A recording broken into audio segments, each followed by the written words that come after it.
Down, down. You're not scraping the down. Even though she bakes other types of cakes, Ifeoma focuses more on the children. I'm more of a character cake person. I do mostly character cakes. And most of my clients are children between the ages of 1 and say when they get into their early teens, like 12. They come up to their parents and tell them, "Oh, mommy, I want Sophia the first cake for my birthday party. I want Spider-Man, I want Superman." You know, all those things are the children's imagination. Someone has to bring it to life to them. So when those orders come, their parents tell me, "If it is what my child wants, please make it exactly what they want." So we go to work, and then we bring out those superhero characters and all those cartoon characters in life cake. The tough cake sits pretty when a client gives you the picture, but when you go into work, you now see those intricate parts of it. You have to handle them. There are some parts that just keep disappointing you and keep falling apart when you're doing it, but you've already collected that order. You can't give excuses. You have to do it. I have orders that made me keep late nights. Sometimes my eyes will be open till morning because I just want to get it right. So those challenging orders, we still fight. But once, for every baker that can relate with me, once you've done one difficult cake once, you beat that jinx. You won't have that issue, that bad experience the next time. You have grown up from that challenge, and then you carry it along as you go.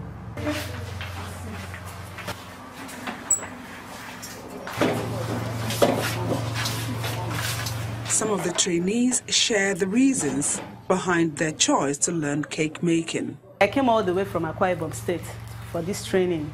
I would say I have the basic knowledge, and to an extent, I know a little things in baking, but you just don't know everything.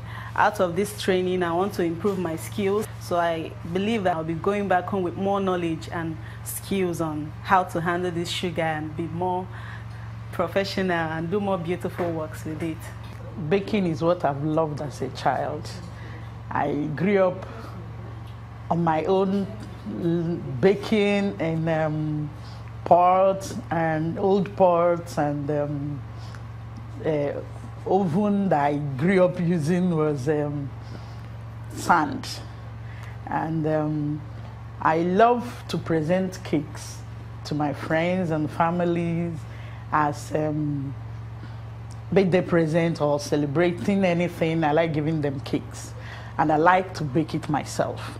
So I was doing it, but it was amateur. I want to be on top of my game. That is why I came for advanced training, and I hope to retire into cake making full time. That is after I leave civil service. My name is Blessing Ndifrake. I'm a banker. I actually came on this program because I just feel every woman should learn how to bake. Just the internet training is not enough, because I've tried that out. I actually joined the more professional people. This is more like an intensive plan, not for beginners, but I hope to do well. I just feel if I have this skill, I'll be able to do much more.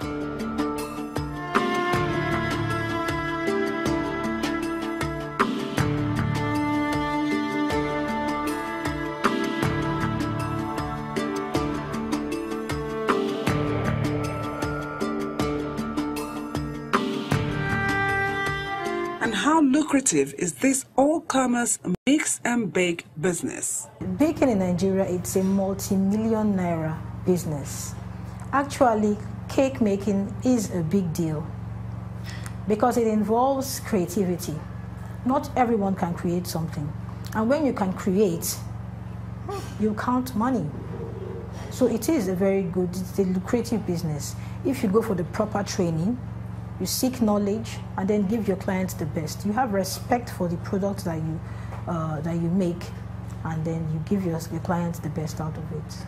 Because you have to be on your feet all the time, working, baking, giving out orders, telling people what to do, being at your feet, making sure your cakes are coming out at the right time, making your fondant, making your gum paste, everything that you're going to need for the cake, for the end product, must be ready.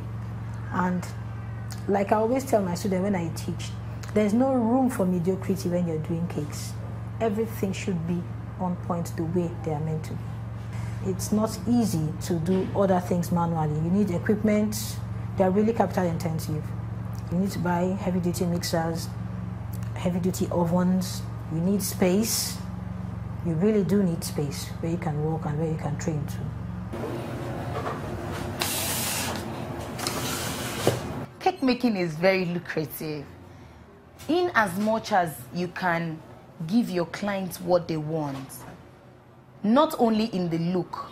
The look attracts your customer. That's what I tell my students. You can have your cake very perfect, the finishing very beautiful.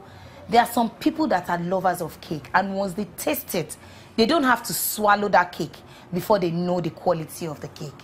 So what brings your customer back is the taste of your cake. So the attractiveness of your cake, the finishing of your cake keeps your customer, brings in the customer. But what keeps your customer is the taste of the cake. You know, the aftertaste. You know, they finish eating the cake, they swallow the cake, and they keep talking about, wow, that cake. In fact, I can't place it. It tastes like this, it tastes like that. And that is what makes them to, even if they didn't have the opportunity to get your contact at that party, they would call that person. Some people go as far as calling a third person, a third party person. Maybe, you know, they came along with a friend who knows the celebrant. They call the celebrant and ask for your contact just because they tasted that cake and they liked it.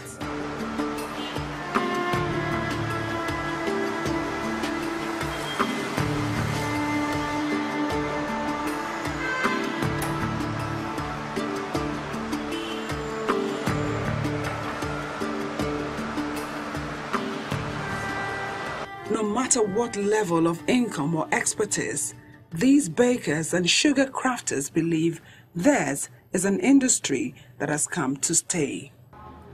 I think it's the sweet spot of the occasion. You know, people are looking forward to, let this thing be over, let us cut this cake and eat. You know, it completes the party. It adds beauty to your event, to your party. Everybody wants to snap with a cake. The celebrant is eager to take a picture with the cake. So it adds beauty to your event, to whatever you're doing. There's no party without a cake. There can't be a birthday party without a cake. So that is what signifies what you're doing. Somebody can walk into the hall. There might be a multi-purpose hall. Maybe you have a building that has maybe like 3 or 4 halls in it. So when you get into one, it is the cake that tells you. Sometimes the decoration doesn't tell you what they are doing there, because you find out that the decoration that a bridal shower person will have is the same thing that maybe a baby shower will have, with the backdrops and everything. So it is the theme of the cake that speaks to the person that the person that comes in. I still see the cake stores are like more location based. Yes, some of them are taking advantage of delivery services. But I think it's a new age. People want the things to also come to them, which again, delivery service. But there's still quite a number of things that are missing, but I know we will figure it out because we don't know everything. You know, we didn't know we could fly from here, Nigeria to the States at some point, but now we can. So we are looking to involve or invoke such knowledge, you know, into the world of cake business. Minus that, it's a competitive industry, and it's actually, depending on your, you know, target market, it's quite lucrative. It is. That's how we wrap up Community Reports for this week. Thank you so much for watching. I'm Yomi Otaide.